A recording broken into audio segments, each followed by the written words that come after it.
চলো আজ বানিয়ে নিই রসে ভেজা পিঠা। প্রথমে ময়দা নিয়ে নেব হাফ কাপ, তার মধ্যে নিয়ে নেব 2 কাপ ছাতু, নুন, সামান্য গুঁড়ো দুধ দিয়ে ভালো করে মেখে নেব নরম ডো। সামান্য জল দিয়ে মেখে নেওয়ার পর রেস্টে রেখে দেবো 5 মিনিট। তারপরে 5 মিনিট পরে ছোট ছোট গোল গোল করে নিজেদের শেপ অনুযায়ী পিঠেগুলো তৈরি করে নেব। বাড়িতে বানিয়ে বলো কিন্তু কেমন হয়েছিল। আর ভিডিওটি ভালো লাগলে লাইক, কমেন্ট, শেয়ার করতে ভুলবেন না। তারপর সাদা তেলে হালকা আছে ভেজে নেব লাল লাল করে।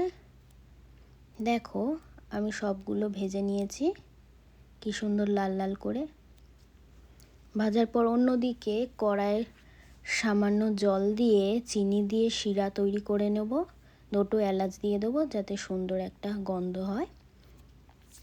শিরা ভালো করে ফুটতে গেলে দিয়ে দেব পিঠেগুলো। ভাজা পিঠেগুলো দেওয়ার পর দেখো কি সুন্দর রসে ভরা পিঠে তৈরি হয়ে গেছে।